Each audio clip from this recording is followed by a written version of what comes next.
আজকে মিটিংয়ে home adviser ছিলেন, আমাদের কালচারাল অ্যাডভাইজার মুস্তফা সরোয়ার ফারুকি ছিলেন, home adviser lieutenant general Jahangir Alam Chowdhury retired উনি ছিলেন, national security adviser doctor Khalilur Rahman ছিলেন, প্রধান উপদেষ্টার জাতীয় সংহতি ও প্রতিরক্ষা বিষয়ক বিশেষ সহকারী লেফটেন্যান্ট জেনারেল অবসরপ্রাপ্ত আব্দুল হাফিজ, আইসিটি বিষয়ক বিশেষ সহকারী ফয়েজ আহমেদ তৈয়ব, মুখ্য সচিব মোহাম্মদ সিরাজউদ্দিন মিয়া, নির্বাচন কমিশন সচিব আক্তার আহমেদ, স্বরাষ্ট্র সচিব নাসিমুল গনি, মন্ত্রিপরিষদ সচিব doctor Sheikh Abdur Rashid, principal staff officer of the arm forces division lieutenant general Kamrul Hasan, পুলিশের মহাপরিদর্শক বাহারুল আলম সহ অনেক, তারপরে র্যাবের DG M Shahidur Rahman, DG coast guard rear admiral Ziaul Haq এবং আরো বেশ কিছু এনএসআই ডিজিএফআই এর প্রতিনিধিরা ছিলেন। মূলত চারটা বিষয় নিয়ে এখানে আলোচনা হয়। প্রথম হচ্ছে হলো সোশ্যাল মিডিয়ায় যে ডিসইনফরমেশন, এটা খুবই প্রমিনেন্টলি আলোচনা হয়। আর একটা হচ্ছে পদায়ন। আপনি জানেন যে ইলেকশনের সময় যে মাঠ প্রশাসনে কিভাবে পদায়ন হবে সেই বিষয়টা একটা বড় ইস্যু, সেটা নিয়ে বিস্তারিত আলোচনা হয় এবং ট্রেনিং নিয়ে আলোচনা হয় এবং সিকিউরিটি সিচুয়েশন কিরকম হবে এবং সেখানে ডেপ্লয়মেন্টটা কিরকম হবে সেই বিষয়েও খুব গুরুত্বের সাথে আলোচনা হয়। প্রায় 2 ঘন্টার মিটিং ছিল। এই 2 ঘন্টার মিটিংয়ে আমি একটু বলছি যে নির্বাচনী দায়িত্ব পালনকারী কর্মকর্তাদের বদলি ও পদায়নের বিষয়ে এলাকায় গুরুত্ব বিবেচনায় কর্মকর্তাদের দক্ষতা বিবেচনা করে বিভিন্ন নির্বাচনী এলাকায় পদায়নের বিষয়টা গুরুত্ব পায়। প্রথমে এই বিষয়টা আলোচনা হয়। তো সেই বিষয়ে আমি বলতে পারি যে একটা বিষয় জোর দেওয়া হয়েছে মাঠ প্রশাসনে, বিশেষ করে ডিসি, এডিসি, ইউনোদের জন্য এবং যারা ডিস্ট্রিক্ট ম্যাজিস্ট্রেট আছেন, ম্যাজিস্ট্রিয়াল রোলে যারা আছেন, তারা যাতে এমন কোন পদায়ন না হয় যিনি গত 3টা ইলেকশনে ইনভলভ ছিলেন। সেখানে তারা রিটার্নিং অফিসার হন বা পোলিং অফিসার হন বা অ্যাসিস্ট্যান্ট রিটার্নিং অফিসার হন, কোনোভাবেই যেন গত 3টা ইলেকশনে এদের যদি মিনিমাম রোল থাকে তাহলে এটা যেন না হয়। এবং এই বিষয়ে আজকে ইলেকশন কমিশনের তরফ থেকেও জানানো হয় যে তারা এটা অলরেডি মেজার নিয়েছেন এবং এই বিষয়ে যারা কাজ করছেন যেগুলো এজেন্সিগুলো, তারাও এই বিষয়ে আজকে মিটিংকে অবহিত করেন। আর পদায়নের ক্ষেত্রে কি কি ক্রাইটেরিয়া হবে এবং কিভাবে পদায়ন হবে সেই বিষয়ে সুনির্দিষ্ট, মানে র্যান্ডমলি যাতে এদেরকে দেওয়া হয় এবং যিনি সবচেয়ে বেশি ফিট তাকে কিভাবে ফিট, আপনি তার যেই ধরনের ক্রাইটেরিয়া আছে তাকে এই ফিটনেসটা দেখার জন্য উনি শারীরিকভাবে কতটুকু ফিট, ওনার এসিআরটা কিরকম, ওনার পলিটিক্যাল ব্যাকগ্রাউন্ডে সেরকম আগে কোনো পলিটিক্যাল ব্যাকগ্রাউন্ড আছে কিনা, ওনার কর্মদক্ষতা কিরকম, আগে পোস্টিং গুলো কোথায় ছিল, ওনার বিপরীতে কোনো ধরনের নিউজ পত্রিকায় কোনো ধরনের কোনো রিপোর্ট এসছে কিনা, অনেকগুলো বিষয় দেখে দেখা হচ্ছে যে কে এই পুরো বিষয়গুলো সবচেয়ে ফিট এবং যিনি ফিট তাকে দেওয়া হবে হচ্ছে সবচেয়ে ভালনারেবল জায়গায় এবং এটা র্যান্ডমলি সিলেক্ট করা হবে এবং এতে সর্বোচ্চ যাতে এফর্টটা দিতে পারেন সেই বিষয়টা লক্ষ্য রাখা হয়েছে।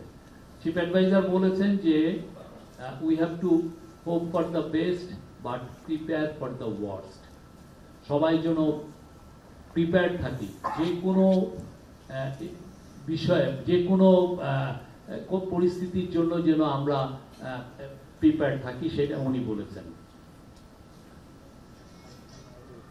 আর পদায়নের ক্ষেত্রে নিজ জেলায় যাবে না কেউ, বা যদি কেউ তার এখানে আত্মীয় থাকে, বিশেষ করে শ্বশুর বাড়ি থাকে, সেখানেও তার পোস্টিং সেখানে হবে না। আর আরেকটা বিষয় দেখা হবে যে তাদের কোনো আত্মীয় স্বজন প্রতিদ্বন্দ্বিতা করছে কিনা, সেক্ষেত্রেও সেই বিষয়ে পদায়নের বিষয়টা এটা খুবই লক্ষ্য রাখা হবে। আর এই বিষয়ে কাজ যে কর্মসূচি সেটা 1 নভেম্বর থেকেই শুরু হবে আপনার। এবং একই বিষয়ে পুলিশের তরফ থেকে বিশেষ করে লেফটেন্যান্ট জেনারেল জাহাঙ্গীরও জানিয়েছেন, জাহাঙ্গীর আলম চৌধুরীও জানিয়েছেন যে তারাও এইভাবেই দেখছেন যে কে সবচেয়ে ফিট, এবং তারা এইভাবে অলরেডি একটা লিস্টও করে ফেলেছেন 64 জনের, যে কোথায় কাকে কোথায় দেওয়া হবে, এবং এইটা যাতে র্যান্ডমলি হয় এবং এই বিষয়ে যাতে সর্বোচ্চ নিউট্রালিটি এবং আনবায়াস থাকে সেই বিষয়ে আজকে চিফ অ্যাডভাইজার বারবার বলেছেন। আমি আজ সোশ্যাল মিডিয়া নিয়ে যথেষ্ট আলাপ হয়েছে। সোশ্যাল মিডিয়ার মাধ্যমে আপনারা জানেন যে কিভাবে মিসইনফরমেশন ডিসইনফরমেশন ছড়ানো হচ্ছে, সেটা নিয়ে আজকের মিটিংয়ে বড় রকমের আলাপ হয় এবং দুইটা কমিটি করার কথা বলা হয়। একটা হচ্ছে সেন্ট্রাল কোঅর্ডিনেশন কমিটি, যারা এই পুরো কোঅর্ডিনেশনটা করবেন, এবং এই সেন্ট্রাল কোঅর্ডিনেশন কমিটিটা যাতে একদম উপজেলা পর্যন্ত এই কমিটিটা থাকে এটার জন্য বলা হয়েছে, এবং সেই বিষয়ে অলরেডি স্টেপ নেওয়া হচ্ছে।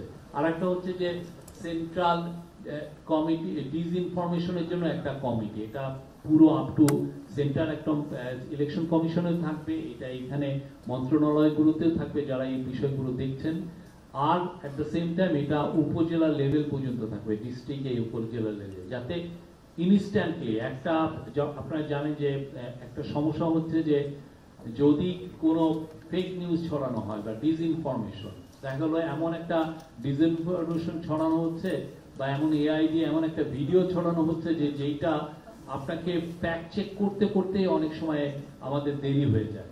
তো এইটা যাতে ফ্যাক্ট চেকিং এর টাইমটা যাতে খুব কম সময় করা যায় সেই বিষয়ে আজকে স্ট্রেস দেওয়া হয়েছে, এবং এই বিষয়ে যা যা যা লজিস্টিক্যাল যে সাপোর্ট আছে লাগে সেটার জন্য আইসিটি মিনিস্ট্রিকে বলা হয়েছে এবং কালচারাল মিনিস্ট্রিকেও বলা হয়েছে। তারা এই ব্যাপারে সুনির্দিষ্ট মুখ খুব সহজেই নেবেন যাতে ফ্যাক্ট চেকিং গুলো খুব দ্রুত করা যায়, এবং এই যে কোনো এই সমস্যা এই সোশ্যাল মিডিয়া দিয়ে যে ডিসইনফরমেশন বা মিসইনফরমেশন বা ফেক নিউজের যে কোনো উদ্ভূত পরিস্থিতিতে যাতে গভর্নমেন্টের পুরো মেশিনারি খুব দ্রুত এবং ডিসাইসিভলি অ্যাক্ট করতে পারে, যাতে এই ফেক নিউজগুলোকে সরানো যায়। এবং এটার ক্ষেত্রে আরেকটা, আপনি জানেন বাংলাদেশের ক্ষেত্রে সবচেয়ে বেশি ফেক নিউজ ছড়া হয় ফেসবুকের মাধ্যমে।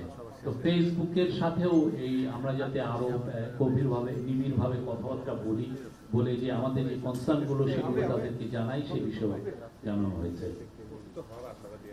আর আজকে সিকিউরিটি সিচুয়েশন নিয়ে আলাপ হয়েছে, কিভাবে ডিপ্লয়মেন্ট হবে।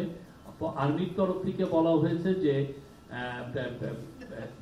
92,500 মতো আর্মি এবং নেভি ট্রুপস ডিপ্লয় থাকবে, তার মধ্যে 90,000 হচ্ছে আর্মি, বাকিটা হচ্ছে নেভি, তারা ডিপ্লয় থাকবে। আর্মি পুরো বাংলাদেশের প্রত্যেকটা উপজেলায় তারা এক কোম্পানি করে তাদের ডিপ্লয়মেন্টটা থাকবে। এবং এছাড়া সিকিউরিটি সিচুয়েশন বিশেষ করে 72 ঘন্টা আগের যে সিচুয়েশনে, যে ইলেকশনের আগের 72 ঘন্টা এবং ইলেকশনের পরের যে উদ্ভূত পরিস্থিতি, এগুলো কিভাবে ট্যাকেল করা যায় এবং সেই বিষয়ে কিভাবে স্থানীয় জনগণ ভলান্টিয়ার এদেরকে কিভাবে সম্পৃক্ত করা যায় সেই বিষয়েও বিস্তারিত আলোচনা হয়েছে।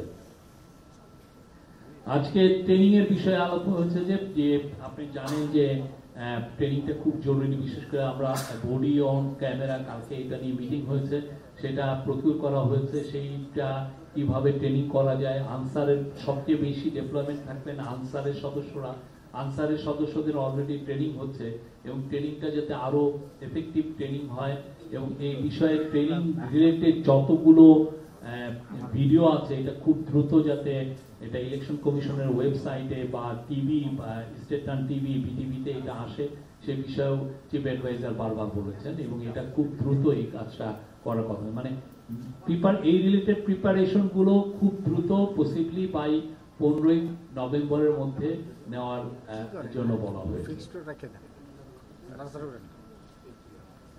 আর ইলেকশন কমিশন চিন্তা বলেছে যে তারা চিন্তা ভাবনা করছে কিভাবে, আপনি জানেন বিটিভির একটা সংসদ টেলিভিশন ছিল, এখন যেহেতু সংসদ এখন নাই। তো সেই জন্য সংসদ টিভিকে তারা ইউজ করে ইলেকশন রিলেটেড যতগুলো ম্যাটেরিয়ালস আছে এরা দিতে চাচ্ছে। আরেকটা হচ্ছে যে খুব দ্রুত তারা একটা অ্যাপ তৈরি করছে আমাদের ডায়াসপোরা কমিউনিটির জন্য, আমাদের যারা প্রবাসী ভাই বোনদের জন্য, এবং আরো 3টি আপনি জানেন 3 ধরনের আরো বাংলাদেশের মধ্যেও কেউ কেউ ভোট দিতে পারবেন। তারা 3 গ্রুপের পিপল। একটা হচ্ছে হলো যারা ধরেন আইনের আওতায় আছেন, জেলে আছেন, তারা যাতে ভোট দিতে পারেন, যারা যারা নির্বাচনের দায়িত্ব পালন করছে, both private sector both government sector, এই যে এরা যাতে ভোট আগেই পোস্টাল ব্যালটের মাধ্যমে ভোটটা আগে দিতে পারেন, সেই জন্য একটা অ্যাপ তৈরি করা হচ্ছে। এবং এই বিষয়ে খুব দ্রুত এই অ্যাপটা আপনারা দেখবেন যে ইলেকশন কমিশন তার ইউটিউব চ্যানেলে এটা পোস্টিং করবে। এই ছিল আজকে মূলত আমি চিফ অ্যাডভাইজারের কয়েকটা কোট পড়ছি। আজকে উনি বলেছেন যে সোশ্যাল মিডিয়া, প্রধান উপদেষ্টা বলেছেন সোশ্যাল মিডিয়ার অপপ্রচার আসবে, নির্বাচনকে বানচাল করার জন্য দেশের ভিতর থেকে বাইরে থেকে খুবই পরিকল্পিতভাবে নানা রকম অপপ্রচার চালানো হবে, এআই দিয়ে ছবি ভিডিও তৈরি করে ছেড়ে দেওয়া হবে, এটাকে সামাল দিতেই হবে। একটা অপপ্রচারের রচনা হওয়া মাত্র সেটা ঠেকাতে হবে যেন ছড়াতে না পারে। প্রধান উপদেষ্টা আরো বলেন, আগামী নির্বাচন সুন্দর ও উৎসবমুখর করতে হলে মানুষের কাছে পৌঁছাতে হবে।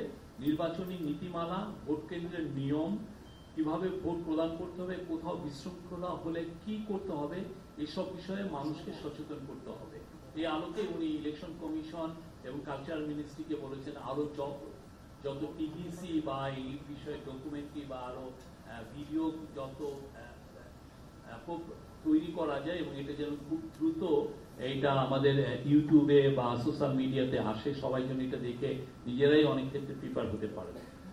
আর প্রধান উপদেষ্টা আরো বলেছেন, নির্বাচন বানচালের জন্য ভিতর থেকে বাইরে থেকে অনেক শক্তি কাজ করবে, ছোটখাটো না বড় শক্তি নিয়ে বানচালের চেষ্টা করবে, হঠাৎ করে আক্রমণ চলে আসতে পারে। এই নির্বাচন চ্যালেঞ্জিং হবে, যত ঝড় ঝঞ্ঝাই আসুক না কেন আমাদের সেটা অতিক্রম করতে হবে, উনি এটা বলেছেন। এটাই আজকের মিটিং এর মূল বিষয় ছিল। এই বিষয়ে আরো সামনে মিটিং হবে, কালকে সম্ভবত ইলেকশন কমিশনে সেক্রেটারিদেরকে নিয়ে একটা মিটিং হচ্ছে। এই ছিল আজকের মিটিং এর মূল বিষয়। Thank you.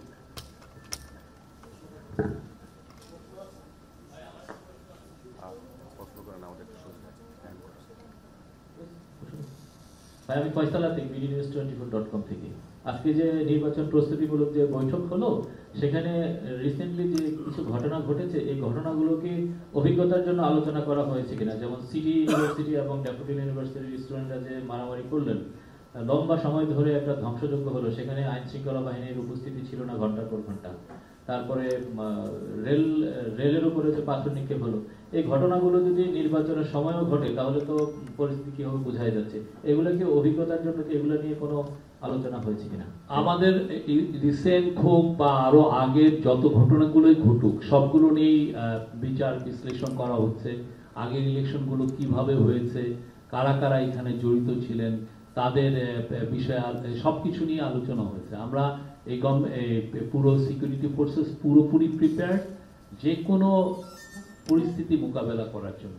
আর আপনি যে ঘটনাগুলো বললেন সেগুলো অবশ্যই আমরা এগুলো ডিল করছি। এগুলো সিটি আর ড্যাফোডিলের ওইখানে আপনি জানেন যে ইভেনচুয়ালি এইটা পুলিশ এখানে গিয়েছে এবং এটাকে কন্ট্রোলে এনেছে। শোক ভাই, মনির আমি যোগান্তরের কাজ করছি।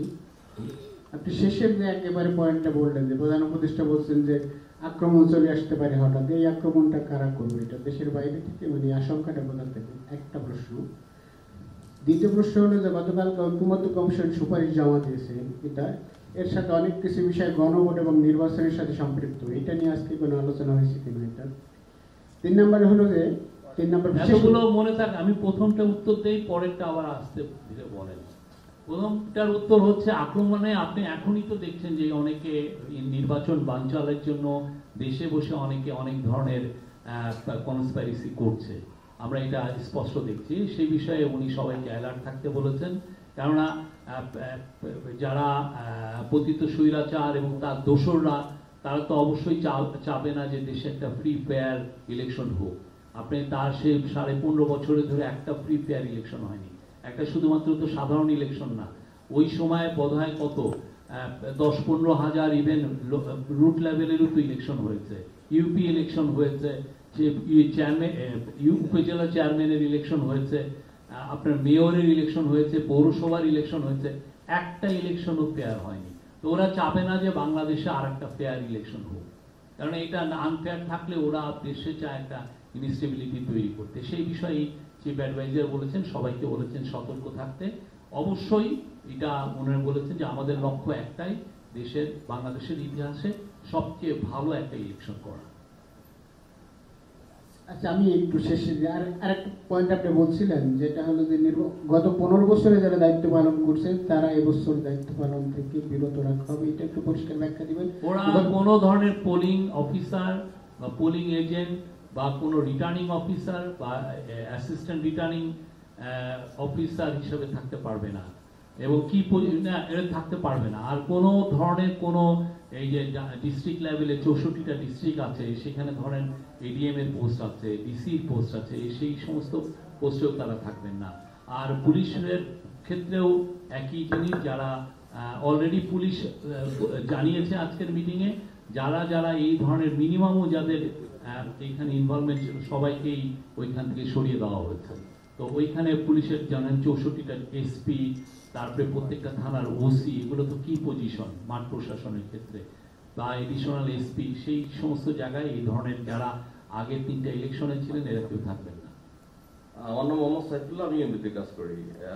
পোলিং অফিসার এবং প্রিসাইডিং অফিসার প্রায় 5 থেকে 6 লক্ষ লোক লাগবে।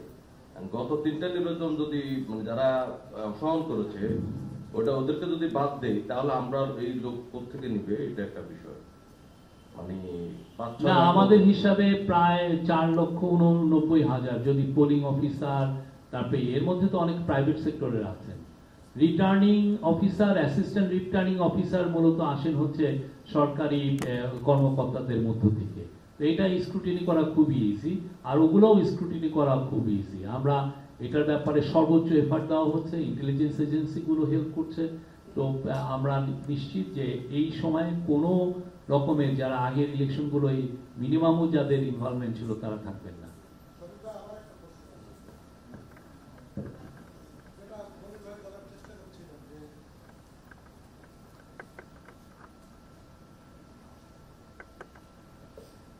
ঐকমত্য কমিশন যে সুপারিশ দিয়েছে, বাস্তবায়নের সুপারিশ, সেটা নিয়ে আজকে কোনো আলাপ হয়েছে কিনা, এক। আর 2 হলো যে আরপিও সংশোধনের ক্ষেত্রে যে 20 ধারা নিয়ে বিএনপি যে আপত্তি করেছে, যে কমন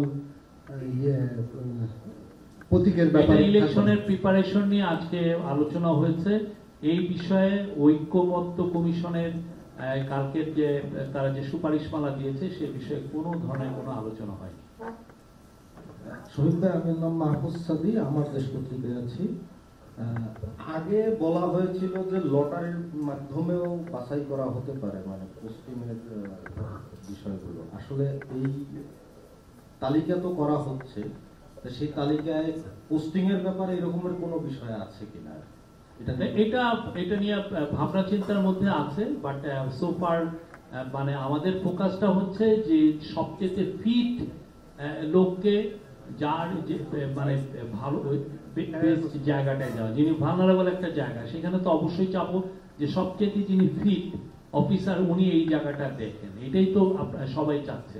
তাতে হয় কি যে অনেক কিছু যেই ধরনের কনসার্ন রেজ হয় সেগুলো খুব দ্রুত অ্যাড্রেস করা যায়। শহীদ ভাই, আমার একটা প্রশ্ন আছে। আমার নাম ইশতিয়াক ইমন, আমি চ্যানেল 1-এ কাজ করি। আমি দেখছি না আপনাকে ভাই। আচ্ছা, বলেন।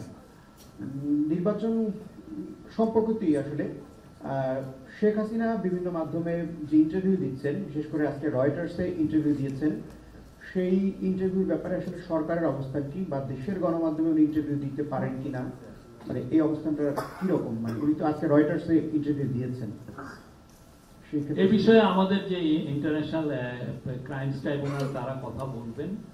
আমরা এই বিষয়ে আগে আমি তার ইন্টারভিউটা পড়ি, তারপর আমরা এটার বিষয়ে কমেন্ট করতে পারবো।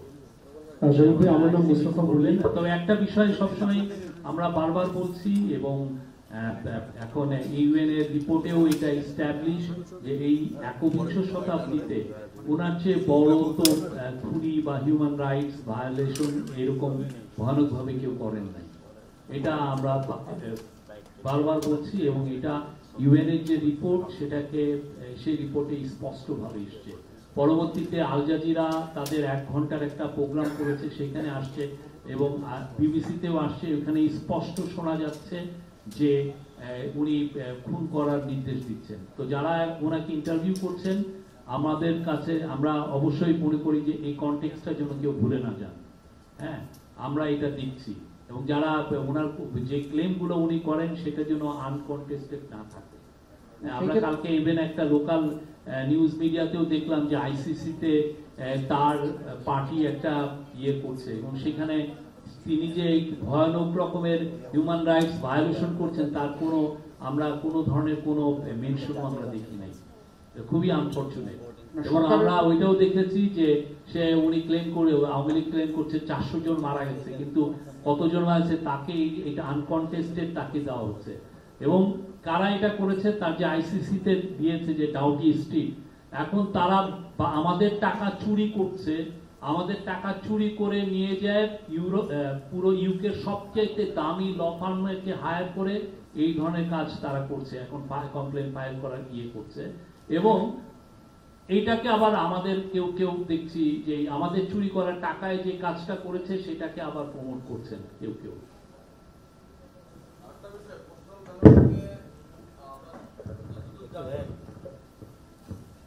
একটা রেজিস্ট্রেশন অ্যাপস করা হচ্ছে, যেটা কমিশন মানে বেশ কিছু যারা ভোট দিবে তারা আগে রেজিস্ট্রেশন করতে হবে, দেন তারা ভোট দিবে, তাদের কাছে আগেই ব্যালট পেপার চলে যাবে বিভিন্ন মেইলের মাধ্যমে।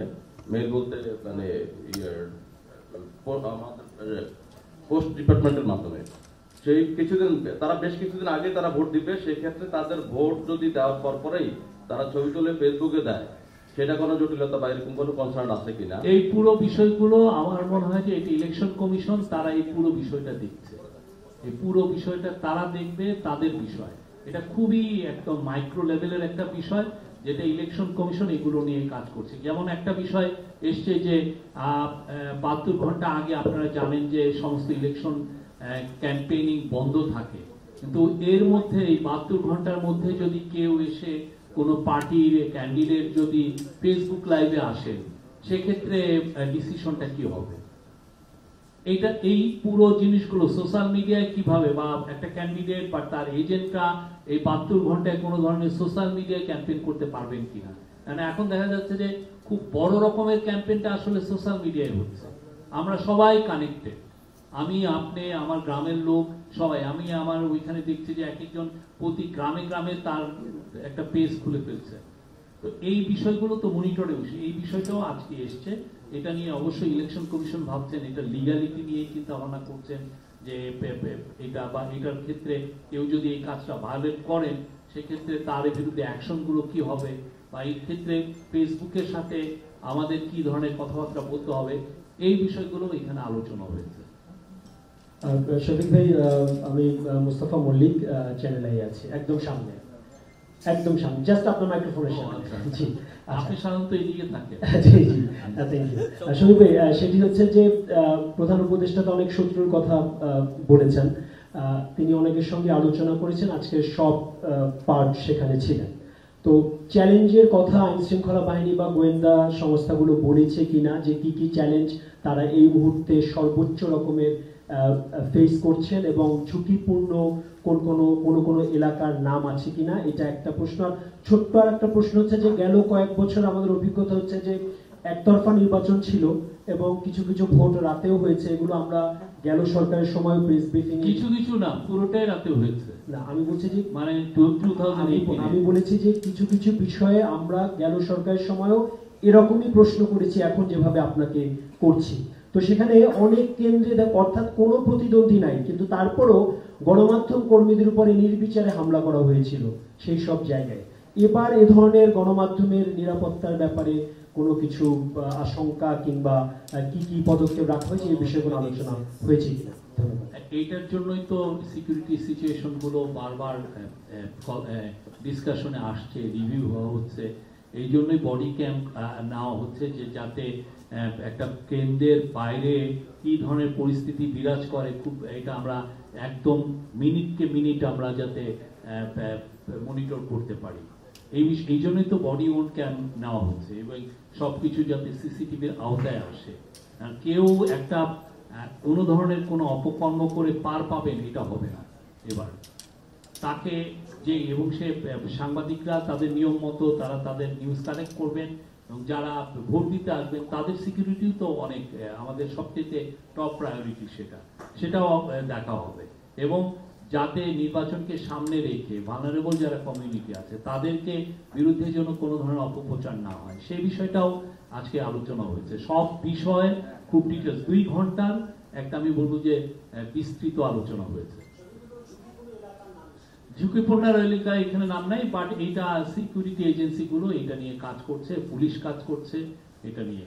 আর আর্মির তরফ থেকে তো বলা হয়েছে, এবার আপনারা জানেন এর আগের ইলেকশন গুলোতে আর্মি সবসময় 40 থেকে 50 বা 60 হাজারের ম্যাক্সিমাম তারা ডেভেলপমেন্ট করতো। এইবার এরা আর্মির তরফ থেকে প্রায় 1 লাখের মতো থাকছে আর্ম ফোর্সেস এর তরফ থেকে।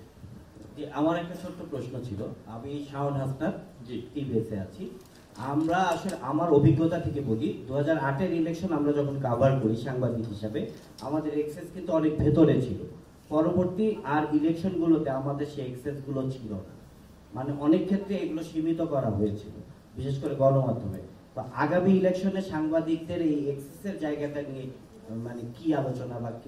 এটা আপনি সরাসরি ইলেকশন কমিশনকে বলবেন, এটা তো ইলেকশনের একটা লজিস্টিক্যাল ইস্যু, আর এটা অবশ্যই ফ্রিডম অফ প্রেস বা অ্যাক্সেস টু ইনফরমেশনের ইস্যু, এটা ওনারা দেখবেন। এটা আপনাদের সাথে আমার মনে হয় যে এটা আপনারা সাংবাদিক যদি কোনো আপনাদের ইলেকশন কমিশন রিপোর্টার্স অ্যাসোসিয়েশন আপনাদের লিডাররাও যে ওনাদের কাছে এটা রেইজ করতে পারেন, ওনারাই আমার মনে হয় এটার একটা সলিউশন দিবেন। আমার নাম মনিরুজ্জামান উজ্জ্বল, আমি জাগো নিউজ থেকে বলছি। নির্বাচন কমিশনকে সম্পূর্ণ স্বাধীনভাবে কাজ করার নিশ্চয়তা দিতে প্রধান উপদেষ্টা কোন নীতিগত নির্দেশনা দিয়েছেন কিনা? যদি দিয়ে থাকেন তাহলে তা কার্যকরভাবে কিভাবে বাস্তবায়ন করা হবে? নির্বাচন কমিশন তো স্বাধীনভাবেই কাজ করছে, একটা সাংবিধানিক প্রতিষ্ঠান। সব সময় কিন্তু এই কথা বলা হয়। আপনারা দেখেন আমরা কোনো তাদের কাজে ইনফ্লুয়েন্স করছি কিনা, আগে কি হয়েছে সেটা বলছেন না, আমরা কি করছি সেটা আপনারা দেখেন। নির্বাচন কমিশন, আপনারা নির্বাচন কমিশনের কাছে যে জিজ্ঞেস করেন তারা স্বাধীনভাবে কাজ করতে পারছে কিনা, আমরা মনে করছি তারা খুব ভালোভাবে স্বাধীনভাবে কাজ করছে। আর এনি কোশ্চেন? হ্যাঁ, নারী সাংবাদিক একজন প্রশ্ন। হ্যাঁ, জি উনি।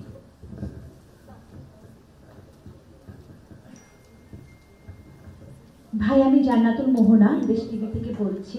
আজকের আলোচনায় জুলাই জাতীয় সনদের আদেশ জারির দিনক্ষণ নিয়ে কি কোনো আলোচনা হয়েছে? না, জুলাই জাতীয় সনদের সনদ বা জুলাই জাতীয় সনদ কিভাবে ইমপ্লিমেন্টেশন হবে, এটার যে কালকের সুপারিশমালা, সেগুলো নিয়ে কোনো আলোচনা আজকে হয়নি। ওইদিকে একজন।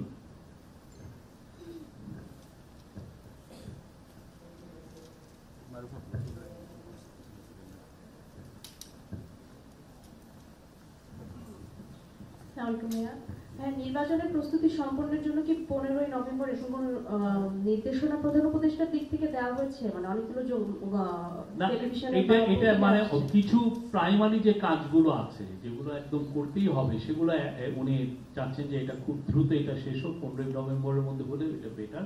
আর কিছু কিছু কাজ তো আছে, যেমন ধরেন শিডিউল ঘোষণা করার পরে তো অনেক কাজ তখন আসবে, সেগুলো করতে হবে।